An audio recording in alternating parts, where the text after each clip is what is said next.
सभी को मेरा नमस्ते।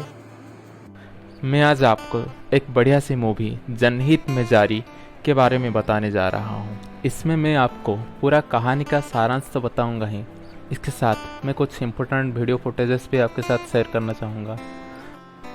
अगर इस मूवी को एक लाइन में रिव्यू करना हो तो मैं यही बोलूँगा कि पिछले 3-4 सालों में जितने भी सोशल इशू पर मूवीज़ आई है उन सभी में से ये मूवी ज़बरदस्त है, सबसे अच्छी है। इसीलिए आपके पास अगर G5 का सब्सक्रिप्शन और 2 घंटा 21 मिनट हो तो इस मूवी को पूरा देखें। तो अब हम हमारे हाइलाइट्स के कार्यक्रम को आगे बढ़ाते हैं। मूवी के शुरुआत में ही हमें दिखाई देते हैं मन्नू, जो कि इस मूवी का जान है। उनका पूरा नाम इस मूवी में है मनोकामना त्रिपाठी उर्फ नुसरत भरूचा। मन्नू एक मिडिल क्लास फैमिली से बिलोंग करती है। उनके 2 बहन और एक छोटे भैया होते हैं।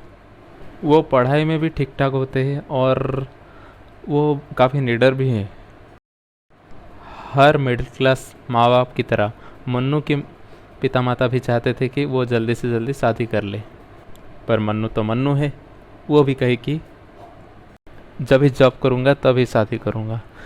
ये सुनकर उसकी माँ थोड़ा गुस्सा हो जाती है और बोलती है कि तुझे 5 दिन का टाइम देता हूँ, इसके अंदर शादी कर ले, वरना मेरे पसंद के दूल्हे से तुझे शादी करना पड़ेगा। अब मन्नू निकल जाती है जॉब की खोज में। जॉब की खोज करते हुए मन्नू पहुंचती है लिटिल अम्ब्रेला कंपनी में। वहाँ पर वो काम क्या है जाने बिना ही 40,000 पगार सुनकर हाँ कर लेती है। पर दूसरे दिन जब वो आती है उसे ये बात पता चलता है कि ये कंपनी कोई छतरी नहीं बनाती, ये बनाती है कंट्रासेप्टिव्स। ये सभी बातें जानने के बाद मनु वहाँ से जा रही होती है, तभी उसके दिमाग में उसके माँ की बातें और वो नालायक दूल्हे के बारे में ख्याल आते हैं। तभी ये सोचकर वो फिर से जाती है उस ऑफिस में और काम करने लगती है। मन्नू का ये काम होता है कि वो लिटिल अम्ब्रेला कंपनी के प्रोडक्ट्स को जगह जगह पर जाके बेचे और उनके सेल्स बढ़ाए। इसी बीच हमें मन्नू के लव एंगल के बारे में भी दिखाया जाता है। वो एक लड़के को पसंद करती है और वहाँ पर शादी भी कर लेती है, पर लड़के के घर में किसी को भी ये बात पता नहीं होती है कि मन्नू क्या करती है। पर ऐसी बातें मिडिल क्लास फैमिली में कहाँ छुपती है। कुछ दिनों के बाद मन्नू के काम के बारे में सभी को पता चल जाता है। तभी लड़के के पिता केवल प्रजापति जी, जिनका रोल निभाया है विजय राज जी ने, वो मन्नू को ये बोलती है कि तुम जल्दी से नौकरी छोड़ो वरना हमारा घर छोड़ दो। ये बातें सुनने के बाद मन्नू भी अपना जॉब छोड़ देती है। पर वो कुछ दिनों के बाद ही एक दूसरा जॉब भी ज्वाइन कर लेती है। वहाँ पर उसे एक लड़की मिलती है जो कि करीब करीब 20 साल की होगी। वही 20 साल की लड़की एक लड़के के साथ संबंध में होती है, पर वो लड़का कंट्रासेप्टिव और प्रोटेक्शन की यूज़ ना करने के कारण वो 20 साल की लड़की प्रेग्नेंट हो जाती है। यहाँ पर सारा गलती भले ही लड़के की हो, पर ग्राम पंचायत में यही फैसला लिया जाता है कि लड़की को आवर्सन करना पड़ेगा।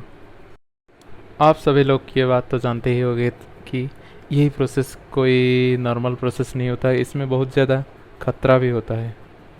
वही हुआ इस लड़के के साथ। आवर्सन के टाइम वो लड़की की जान चली गई। ये सुनने के बाद मोनू बहुत चिंतित हो जाती है और वो तरह तरह के फाइल्स और गूगल में भी सर्च करके ये चीज़ खोजने की कोशिश करती है कि हर साल कितने ऐसे लोगों की जान जाती है। तभी उसे ये बात पता चलती है कि ये नंबर बहुत ज़्यादा है। इसीलिए वो अपने पहले जॉब में फिर से दाखिला ले लेती है।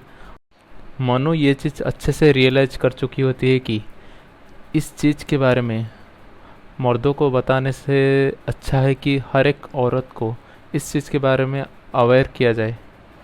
इसीलिए वो जगह जगह पर घूमकर यही सभी चीज़ों के बारे में सभी औरतों को बताने लगती है। पर बहुत सारे जगह पर कोई भी उसके बातों को भाव नहीं देता है। पर मन्नू तो मन्नू ही है। वो कभी हार नहीं मानते थे। वो लगी रही और लगी रही।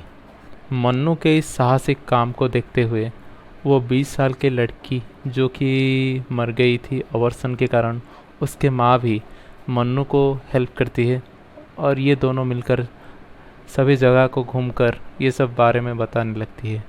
तभी बहुत समय के बाद उनको वो चीज़ मिल पाती है जो वो चाहते थे। मन्नू अपने ससुराल वालों से कई गाली खाने के बाद भी वो अपने काम में अड़ी रही। इसी बीच मूवी में एक न्यूज़ रिपोर्टर की एंट्री होता है जो कि चाहता है कि मन्नू जी के साथ एक इंटरव्यू लिया जाए। इस इंटरव्यू के दौरान वो इंटरव्यूअर ने बहुत सारे कोशिश किए कि कैसे मन्नू अपने मुंह से नेगेटिव बातें बोलने लगी। इस इंटरव्यू का फुटेज रहा ये। मैडम आपसे पहला सवाल, कॉन्डम प्लेजर के लिए नहीं प्रोटेक्शन के लिए? आपने अपनी ये लाइन कहीं सेल्स बढ़ाने के लिए तो इस्तेमाल नहीं करी? सेल्स तो कस्टमर्स ने बढ़ाई है, हमने तो बस कॉन्डम का सही इस्तेमाल बताया है। चलिए ठीक है मैडम, वो कहते हैं एक तीर से दो निशाना। तो कॉन्डम अगर सेफ्टी के साथ प्लेजर भी दे तो इसमें गलत क्या है? Helmet, mask, seat belt, gloves, L guard, ये सब कोई प्लेजर के लिए नहीं पहनता, ये प्रोटेक्शन के लिए होता है। और आपको ऐसा लगता है कि आपकी इस एडवर्टाइजमेंट से हमारे देश के मर्द और ज्यादा सावधानी बरतने लगेंगे? मर्दों का तो पता नहीं, पर हाँ हम इतना जरूर कर देंगे कि हर औरत जरूर सावधानी बरतेगी। हर औरत कॉन्डम खरीदेगी भी और इस्तेमाल भी करेगी। वैसे तो हम प्रेगनेंसी, पॉपुलेशन, अबॉर्शन के बारे में बहुत कुछ बोल सकते थे, चाहते भी थे, लेकिन आप उन जर्नलिस्ट में से लगता है जो जनता को न्यूज बताकर नहीं बना कर देते हैं। एक न्यूज रिपोर्टर का काम सवाल पूछना ही नहीं, जवाब देना भी होता है। क्या नाम था आपका? पप्पन खरे। पप्पन तो लग रहे हैं, खरे कहीं से नहीं लग रहे हो आप। इस इंटरव्यू के बाद मन्नू का पॉपुलैरिटी काफ़ी ज़्यादा बढ़ जाती है। इससे ये फ़ायदा होता है कि उसका ससुर जो कि एक इलेक्शन में खड़ा होता है, उसका चयन हो जाता है। जब वो अपने चयन के बारे में भाषण देने के लिए जाते हैं, तभी उनके मुख्य कार्यकर्ता ये बोलते हुए कहते हैं कि ये जो पदवी आपको आज मिली है ये आपके कामों के वजह से नहीं, आपके बहू के कामों की वजह से मिला है। यही सुनने के बाद भी विजयराज जी बहुत गुस्से थे। इस घटना के कुछ दिन बाद विजयराज जी की छोटी बेटी की डिलीवरी का टाइम था। जब सभी लोग हॉस्पिटल पहुंचे तो डॉक्टर ने यही बोला कि मैंने आपके लड़के को ये मना किया था कि दूसरे बच्चों के लिए विजयराज जी के बेटी का यूटरस इतना कैपेबल नहीं है। ये सुनने के बाद भी वो दूसरे बच्चे के लिए गए। ये सब चीज़ विजयराज जी के जब कानों में पड़ा तब वो लड़के को मारने के लिए चले गए।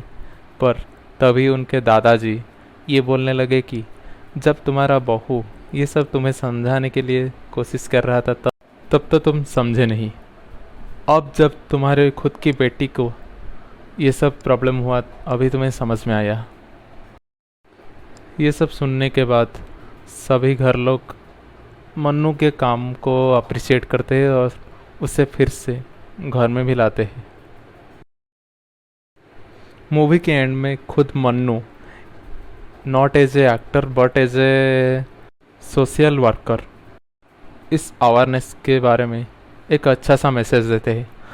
मैं अपने जीवन में जितने भी मूवीज़ देखा हूँ किसी में भी इस तरह का मैसेज नहीं दिया गया है।